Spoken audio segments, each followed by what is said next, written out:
Good morning students. तो students, हम अपना आज का टॉपिक स्टार्ट करते हैं, किंगडम मोनेरा। मैंने आपको एक टेबल बना के दी थी कि उस टेबल के बारे में बताया था आपको कि भाई एक बार ये आप रिवाइज करना, जिससे आपको 5 किंगडम्स के बारे में स्टडी करने में हेल्प मिलेगी कि कौन से के अंदर कौन से ऑर्गेनिजम्स रखे गए। अब हम मोनेरा किंगडम की बात करते हैं। All prokaryotic organisms were placed in Monera kingdom. भाई जितने भी प्रोकैरियोट्स थे उनको किस में रख दिया गया है? Monera kingdom. अब आपको थोड़ा सा प्रोकैरियोट्स के बारे में भी, प्रोकैरियोटिक ऑर्गेनिजम्स के बारे में पता होना चाहिए। जब हम प्रोकैरियोटिक ऑर्गेनिजम्स की बात करते हैं तो इसका मीनिंग ये होता है कि जो प्रोकैरियोटिक ऑर्गेनिजम्स होते हैं उनके जब हम सेलुलर, कोई भी सेलुलर ऑर्गेनिज्म आप प्रिपेयर करते हैं, सेल की जो वेल डिफाइंड पार्ट्स आप लोगों ने किए हुए हैं कि भाई उसके अंदर न्यूक्लियस प्रेजेंट होता है, साइटोप्लाज्म होता है, सेल मेम्ब्रेन होती है। तो यहाँ आप क्या याद रखेंगे कि प्रोकैरियोट्स के अंदर जो ये न्यूक्लियर मेम्ब्रेन हम बनाते हैं वो न्यूक्लियर मेम्ब्रेन अब्सेंट होती है। मोस्ट इम्पोर्टेंट पॉइंट जब आप याद रखेंगे, जैसे आप कोई एक प्रोकैरियोटिक सेल के बारे में बात करें तो इसको तो हम लिख देते हैं सेल मेम्ब्रेन, जो बाउंड्री है ये साइटोप्लाज्म हो गया। फ्लूइड जो जेली लाइक मैट्रिक्स आप करते हैं तो ये तो हो जाएगा साइटोप्लाज्म, और ये इसका हो जाता है जेनेटिक मटेरियल जो कि किसी बाउंड्री से कवर्ड नहीं है। दैट मीन्स ये हो गया इसका डीएनए। तो यहाँ आपको क्या याद रखना है कि इनके अंदर मेम्ब्रेन, जो न्यूक्लियर मेम्ब्रेन होती है वो अब्सेंट होती है प्रोकैरियोट्स के अंदर। प्रिमिटिव ऑर्गेनिजम्स है ये, और ये बैक्टीरिया इसमें इंक्लूड होते हैं। आप लोगों ने प्रोकैरियोट्स यूकैरियोट्स के बारे में पहले किया हुआ है, तो ये आपको याद रखना है कि जितने भी ये जो प्रोकैरियोटिक ऑर्गेनिजम्स हैं इनको इसके अंदर रखा जाता है। नेक्स्ट जो पार्ट आप करेंगे इसी में ही, तो दैट मीन्स क्या हो जाएगा बेटा, bacteria are the sole members of the kingdom Monera.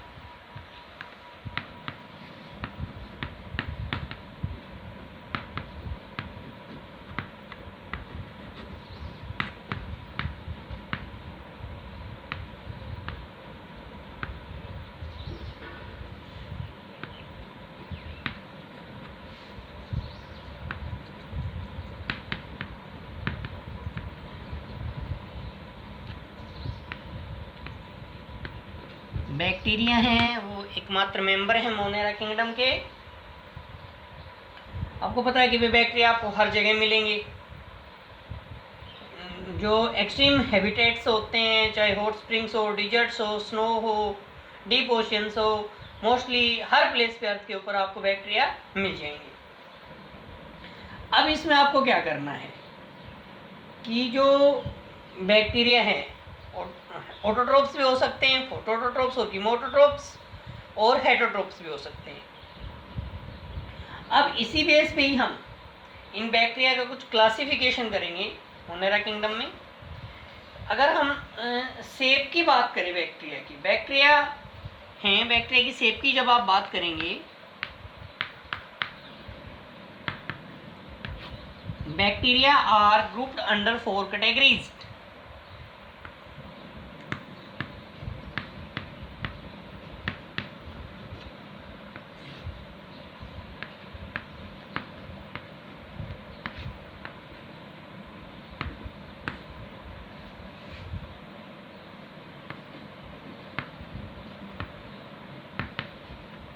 Bacteria की शेप के बेस पे हम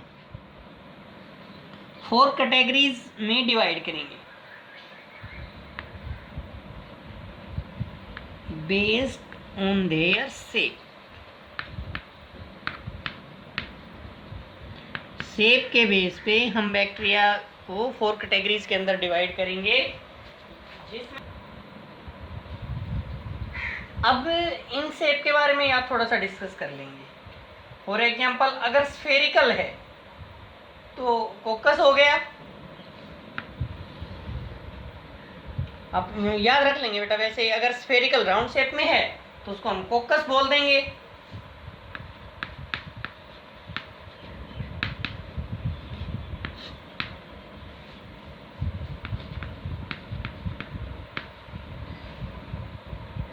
और अगर रोड शेप्ड है तो बेसिलस बोल देंगे।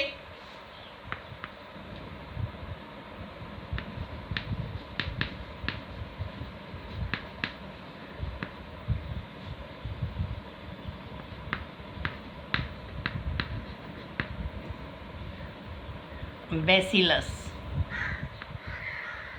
अगर रोड शेप में है तो, कोमा शेप में है तो विब्रियम बोल देंगे।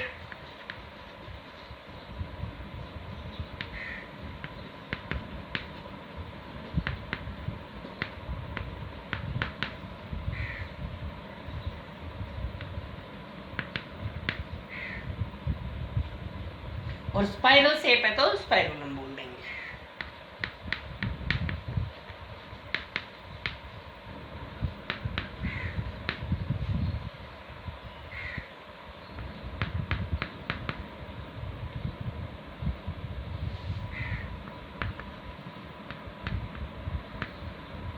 तो ये बैक्टीरिया का क्लासिफिकेशन है कि वे उनकी शेप के बेस पे। थोड़ा सा आप याद रख लेना, कोई ज़्यादा टफ नहीं है इसमें। फर्दर जैसे ही आपकी जो डिटेल हम स्टडी करेंगे तो उसके अंदर कुछ और पता चल जाएगा। अभी मैंने आपको बताया था कि भाई बैक्टीरिया हैं, ऑटोट्रोप्स भी हो सकते हैं और हेटेरोट्रोप्स भी हो सकते हैं। और ये भी बताया था कि भाई बैक्टीरिया है almost every places on earth के ऊपर ये प्रेजेंट होते हैं। अब इन बैक्टीरिया का क्लासिफिकेशन हम फर्दर करते हैं। आर्की बैक्टीरिया और यू बैक्टीरिया के बारे में आपको स्टडी करनी है। तो आज का जो पॉइंट है आप लोगों को, आपको जो स्टडी करनी है वो आप लोग आर्की बैक्टीरिया के बारे में करेंगे।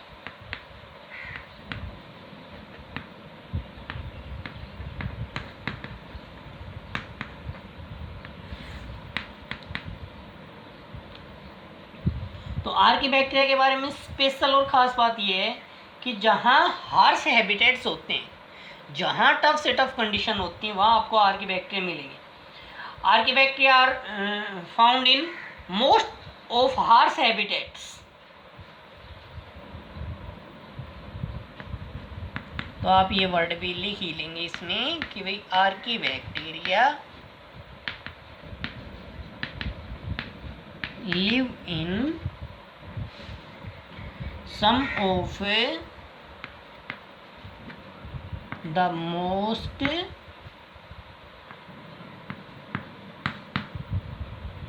harsh habitats।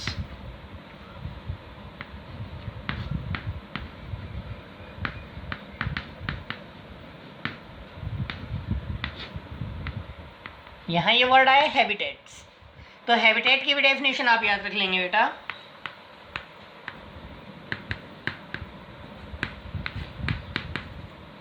Habitat is a physical place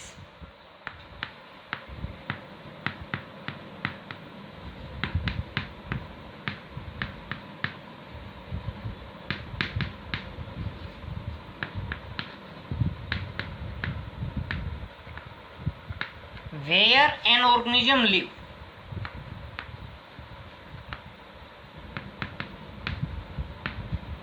जहाँ कोई ऑर्गेनिज्म रहता है, फिजिकल प्लेस, उसके रहने की जगह को हम उसका हैबिटेट बोलते हैं। ये दैट मीन्स क्या हुआ भाई, आर्की बैक्टीरिया है जो टफ से टफ कंडीशन आपको अर्थ के ऊपर मिलेंगी, वहाँ पे आपको ये आर्की बैक्टीरिया प्रेजेंट मिलेंगे। अब वो टफ कंडीशन बेस पे भी इनको कुछ नाम दिया गया है, वो आप नाम याद रखेंगे। जैसे हेलोफाइल्स इंपॉर्टेंट है, थोड़ा सा याद रखना इनके बारे में।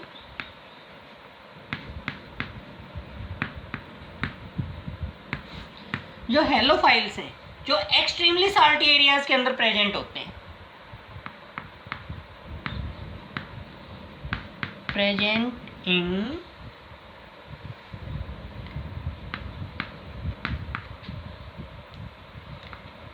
Extreme salty areas.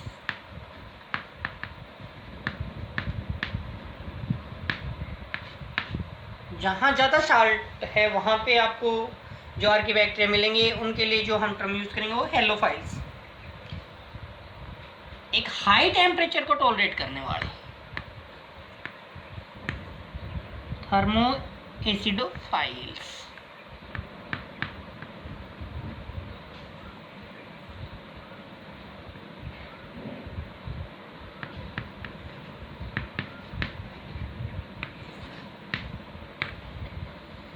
तो thermo acidophiles that means hot springs के अंदर मिलेंगे। आप लिख लेंगे बेटा प्रेजेंट इन हॉट स्प्रिंग्स।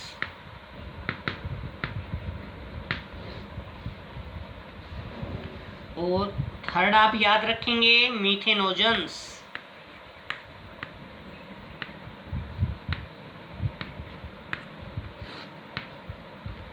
तो मीथेनोजन्स कहाँ प्रेजेंट मिलेंगे? प्रेजेंट इन जो मार्सी एरियाज हैं, दलदल वाले जो एरियाज हैं, उसके अंदर आपको ये मीथेनोजन्स मिलेंगे। आर्कीबैक्टीरिया हैं वो दूसरे बैक्टीरिया से किस टाइप में डिफरेंट होते हैं वो आप याद रख लेना। इनके अंदर एक डिफरेंट सेल वॉल स्ट्रक्चर होती है, वो इनको इन टफ कंडीशंस के अंदर सर्वाइव कर पाती है। जो मीथेनोजन्स जिनकी हम लास्ट में ये लिखा भी है हमने, मीथेनोजन्स होते हैं जो हमारे रूमिनेंट्स होते हैं, घास चरने वाले जो एनिमल्स होते हैं, इनकी गट के अंदर भी प्रेजेंट होते हैं। जो मीथेन गैस प्रोड्यूस होती है, बायोगैस मीथेन मेनली हम बोल रहे हैं, वो किसकी वजह से प्रोड्यूस होती है? मीथेनोजन्स की वजह से। जो रूमिनेंट्स होते हैं उनकी गट के अंदर ये मीथेनोजन्स प्रेजेंट होते हैं, बैक्टीरिया जो कि मीथेन गैस को प्रोड्यूस करने के लिए रेस्पॉन्सिबल है। तो ज़्यादा टफ नहीं है बेटा, बस थोड़े से नाम हैं, हेलोफाइल्स, थर्मोएसिडोफाइल्स, मीथेनोजन्स। आपको ये याद रखना है कि भाई ये कहाँ प्रेजेंट होते हैं। हेलोफाइल्स साल्टी एरियाज वाले, थर्मोएसिडोफाइल्स हॉट स्प्रिंग्स जिनके हाई टेम्परेचर में सर्वाइव करने वाले, मीथेनोजन्स मार्सी एरियाज में सर्वाइव करने वाले। तो ये आर्कीबैक्टीरिया के बारे में थोड़ा सा याद रखना। एक स्पेशल वर्ड याद रखेंगे, वो सेल वॉल वाला है कि भी इनकी सेल वॉल स्पेशल होती है, इसकी वजह से वो सर्वाइव कर पाते हैं इन टफ कंडीशंस के।